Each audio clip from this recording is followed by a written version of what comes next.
Popular front of இந்தியாவின் சார்பாக நடைபெற்றுக் கொண்டிருக்கிற இந்த எழுச்சி மிகுந்த ஆர்ப்பாட்ட நிகழ்ச்சியினுடைய தலைவர், பாப்புலர் ஃப்ரண்ட் ஆஃப் இந்தியாவுடைய மாநில செயலாளர் அன்பிற்குரிய சகோதரர் ஷேக் அன்சாரி அவர்களே, எனக்கு முன்னால் நடைபெற்ற அந்த அநீதியான அந்த சம்பவத்தை பற்றி மிக தெளிவான முறையிலே இங்கே உரை நிகழ்த்திய பாப்புலர் ஃப்ரண்ட் ஆஃப் இந்தியாவுடைய மாநில துணைத் தலைவர் அன்பிற்குரிய சகோதரர் விடியல்வெள்ளி பத்திரிகையினுடைய ஆசிரியர் முகமது இஸ்மாயில் அவர்களே, இந்த எழுச்சி மிகுந்த இந்த ஆர்ப்பாட்ட நிகழ்ச்சியிலே இங்கே கலந்து கொண்டு சிறப்பித்துக் கொண்டிருக்கக்கூடிய பாப்புலர் ஃப்ரண்ட் ஆஃப் இந்தியா மற்றும் சோசியல் டெமோக்ராட்டிக் பார்ட்டி ஆஃப் இந்தியாவுடைய மாவட்ட நிர்வாகிகளே,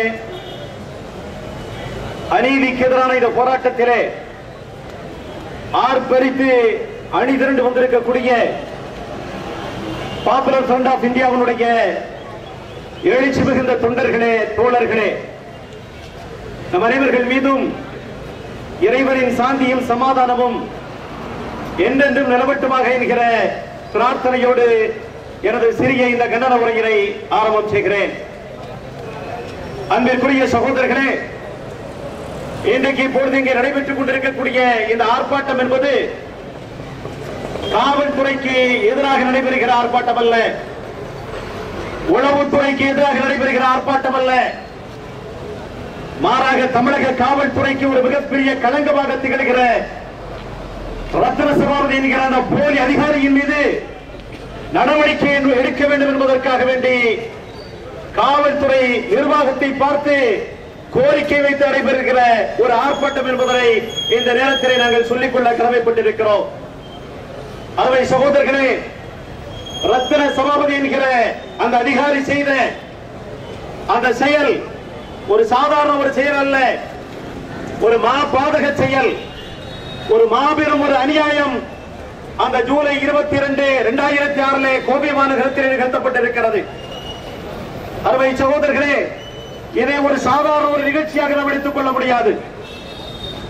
இந்தியா முழுவதும் ஒவ்வொரு நாளும் நடைபெற்றுக் கொண்டிருக்கக்கூடிய ஏராளமான சதிச்செயல்களுடைய ஒரு அங்கமாகத்தான் கோவை மாநகரத்திலே அன்றைக்கு நடைபெற்ற அந்த நிகழ்ச்சியை நாம் பார்க்கிறோம். அன்பிற்குரியவர்களே, இந்த நிகழ்ச்சி நடைபெற்ற பொழுது அன்றைக்கு மனிதநீதி பாசறையினுடைய பொறுப்பாளர்களாக இருந்தவர்கள் தமிழகத்துடைய ஆட்சியாளர்களை, அதிகாரிகளை அணுகியதனுடைய விளைவு உடனடியாக அங்கே விசாரணைக்காக அதிகாரிகள் அனுப்பப்பட்டு அந்த நிகழ்ச்சியினுடைய போலி தளத்தை அவர்கள் உணர்ந்த காரணத்தினால் உடனடியாக சிபிசிஐடி சிறப்பு புலனாய்வு பிரிவினுடைய எஸ்ஐடியினுடைய விசாரணைக்கு அன்றைக்கு உத்தரவிடப்பட்டது. சிபிசிஐடி சிறப்பு புலனாய்வு பிரிவு எஸ்ஐடியினுடைய கூடுதல் கண்காணிப்பாளர் ஆர் பாலன் என்று சொல்லக்கூடிய அந்த அதிகாரியினுடைய தலைமையில் நடைபெற்ற அந்த விசாரணை குழு தீர விசாரித்து சம்பந்தப்பட்ட அதிகாரிகள் அத்துணை பேர்களையும் விசாரித்து அவர்களிடத்திலே வாக்குமூலங்களை பெற்று 2008 ஆகஸ்ட் மாதத்திலே நீதிமன்ற நடுவர் மன்றத்திலே தன்னுடைய அறிக்கையினை, இறுதி அறிக்கையினை அந்த விசாரணை கமிஷன் தாக்கல் செய்கிறது. அந்த விசாரணை கமிஷனில் அந்த ஆர் பாலன் என்கிற கூடுதல் கண்காணிப்பாளருடைய அந்த அறிக்கையினுடைய கடைசி வார்த்தைகளை உங்களுக்கு நான் சொல்லிக் கொள்வது நல்லது என்று நினைக்கிறேன். அவர் சொல்லுகிறார், இரத்தின சுருக்கமாக நான் சொல்வதென்றால் பல பக்கங்களுக்கு நீண்டதொரு அவருடைய விசாரணையினுடைய கருப்பொருட்களை எல்லாம் அவர் சொல்லிவிட்டு கடைசியாக அவர் சொல்லி முடிக்கிறார்.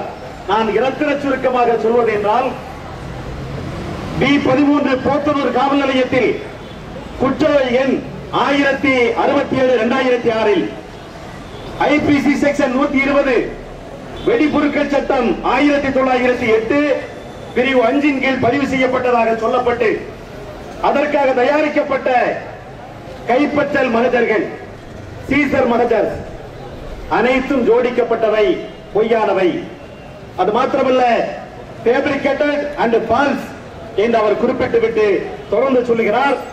மேலும் என்னால் பதிவு செய்யப்பட்ட சாட்சியங்களும் வாக்குமூலங்களும் மேற்கூறப்பட்ட அனைத்து தகவல்களையும் அறுதியிட்டு உறுதியாக மேற்கூறப்பட்ட அனைத்தும் ஜோடிக்கப்பட்டது பொய்யானது என்பதை தெளிவுபடுத்துகிறது என்று அவர் சொல்லிவிட்டு, எனவே இதை நான் பொய் வழக்கு என முடிவு செய்து இந்த வழக்கை நான் முடிக்கிறேன், ஐ ஆம் ட்ரீட்டிங் திஸ் கேஸ் ஃபால்ஸ் என்று சொல்லி இந்த வழக்கை அவர் முடிக்கிறார்.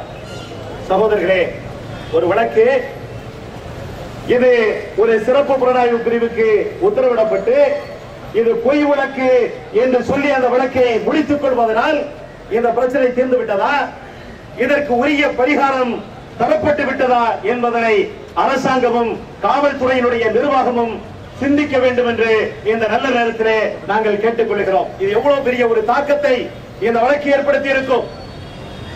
ஜூலை 22ஆம் தேதி 2006 அனைத்து தொலைக்காட்சி பட்டியலுடைய தலைப்புச் செய்திகள் இதுதான், அனைத்து பத்திரிகைகளுடைய பரபரப்பான செய்தி இதுதான். முஸ்லிம்கள் குண்டு வைத்து விட்டார்கள், 5 பேர் கைது செய்யப்பட்டு விட்டார்கள், கோவையை தகர்க்க சதி, வெடிகுண்டு ஆப்கானிஸ்தானத்திலிருந்து வந்ததா, கேரளாவிலிருந்து வந்ததா, எந்த இயக்கங்களுக்கெல்லாம் தொடர்பு இருக்கிறது என்றெல்லாம் சொல்லி தங்களுடைய கற்பனை வளங்களை எல்லாம் பத்திரிகைகளும் மீடியாக்களும் உளவுத்துறையும் கட்டவிழ்த்து விட்டு தமிழகத்தையே ஒரு மிகப்பெரிய ஒரு பரபரப்பிற்கு ஆளாக்கினார்கள். அது மாத்திரமல்ல, அடுத்து சேலமா ஒரு பத்திரிகை, கோவை முடிந்து விட்டது அடுத்து சேலமா என்று சொல்லி கேள்விக்குறி போட்டு இன்னொரு பத்திரிகை எழுதுகிறது. இப்படி தமிழகத்தையே பரபரப்பாக்கி சகோதர வாஞ்சையோடு தமிழகத்திலே வாழ்கிற இந்துக்களையும் முஸ்லிம்களையும் பிளவுபடுத்தக்கூடிய ஒரு மாபாதக செயலை தான் இந்த ரத்ன சபாபதி செய்திருக்கிறார் என்று சொன்னால் அது மிகையல்ல. மாத்திரமல்ல சகோதரர்களே, 5 சகோதரர்கள் கைது செய்யப்பட்டார்களே, பல நாட்கள் நீதிமன்ற பல நாட்கள் சிறை கொட்டடிகளிலே அவர்கள் அடைக்கப்பட்டார்களே, விசாரணை என்கிற பெயரால் அவருடைய குடும்பத்தார்கள் பட்ட சித்திரவதை என்ன, அவருடைய குடும்பத்தார்களுக்கு ஏற்பட்ட இன்னல்களை சாதாரண வார்த்தைகளால் சொல்ல முடியுமா? அந்த பாதிப்புகளுக்கு அரசாங்கமோ காவல்துறையோ என்ன நிவாரணம் கொடுத்தாலும் அதை சரி செய்ய முடியுமா? இவ்வளவு பெரிய ஒரு மாபாதக செயலை நிகழ்த்திவிட்டு கடைசியில விசாரணையை முடித்து இது பொய் வழக்கு என்று சொல்லி நாங்கள் இந்த வழக்கை முடித்துக் கொள்கிறோம் என்று சொல்லிவிட்டதால் மாத்திரம் பாதிக்கப்பட்ட அந்த மக்களுக்கு நிவாரணம் கிடைத்து விடுமா என்பதனை இந்த அரசாங்கம் சிந்தித்து பார்க்க வேண்டும். அருமையான சகோதரர்களே, அது மாத்திரமல்ல, ஏதோ நல்ல வேளை கோயம்புத்தூரிலே இதை காரணமாக வைத்து ஒரு பெரும் கலவரம் அன்றைக்கு நடைபெறாமல் தவிர்க்கப்பட்டிருக்கிறது. யார் செய்த நல்ல காலமோ தெரியவில்லை. வெடிகுண்டு வைக்கப்பட்டு விட்டது, இந்துக்களுக்கு எதிராக குண்டு வைத்து ஒரு மிகப்பெரிய சதி நிகழ்த்தப்பட்டு விட்டது என்கிற காரணத்தை கூறி அன்றைக்கு சங் பரிவார் அமைப்பை சார்ந்தவர்கள் தெருக்களிலே இறங்கி கலவரத்தில் ஈடுபட்டிருந்தால் அதன் மூலமாக பல உயிர்கள் அன்றைக்கு காவு கொள்ளப்பட்டு இருக்கும் என்று சொன்னால் எவ்வளவு பெரிய விபரீதத்தை இந்த நிகழ்ச்சி ஏற்படுத்தி இருக்கும். எனவே இது ஒரு சாதாரண ஒரு செயலாக இதை அரசாங்கமும் காவல்துறையினுடைய நிர்வாகமும் எடுத்துக் கொள்ளக்கூடாது என்று நாங்கள் இந்த ஆர்ப்பாட்டத்தின் வாயிலாக நாங்கள் வேண்டுகோள் விடுக்கிறோம். இந்த சம்பவம் நடந்த உடனேயே விசாரணை அறிக்கையிலே இது பொய் என்று தெரிந்த உடனேயே, ஜோடிக்கப்பட்ட வழக்கு புரியப்பட்ட வழக்கு என்று தெரிந்த உடனேயே காவல்துறை நிர்வாகம் என்ன செய்திருக்க வேண்டும்? தமிழகத்தை ஆளுகிற அன்றைய கலைஞர் அரசு என்ன செய்திருக்க வேண்டும்? சம்பந்தப்பட்ட அதிகாரி மீது நடவடிக்கை எடுத்திருக்க வேண்டுமா இல்லையா? துறை ரீதியான விசாரணை மேற்கொண்டிருக்க வேண்டுமா இல்லையா? இதனுடைய பின்னணிகள் கண்டுபிடிக்கப்பட வேண்டுமா இல்லையா? ஆனால் அது எதுவுமே நடைபெறவில்லை. ஒரு கண்துடைப்பாக்காக மாத்திரம் இந்த சம்பவமான சில நாட்களிலேயே ரத்ன சபாபதி இடமாற்றம் செய்யப்படுகிறார். இடமாற்றம் அல்ல, பணிமாற்றம் மாத்திரமே அவர் செய்யப்படுகிறார். இடமாற்றம் செய்யப்பட்டு அந்த இடமாற்றத்திற்கு அவர் செல்லவே இல்லை. கடைசியில் சம்பவம் நடந்த இவ்வளவு பெரிய ஒரு அநியாயம் நிகழ்ந்த அதே கோயம்புத்தூரிலேயே மதுவிலக்கினுடைய துணை கமிஷனராக அவர் அங்கே பொறுப்பேற்று என்னை யாராலும் ஒன்றும் செய்ய முடியாது, நான் என்ன வேண்டுமானாலும் செய்வேன் என்று பறைசாற்றுகிற விதத்திலே அவர் தன்னுடைய ஆணவ அராஜக அதிகாரத்தை அங்கே அவர் செயல்படுத்திக் கொண்டிருந்தார் என்பதை நாம் பார்க்கிறோம்.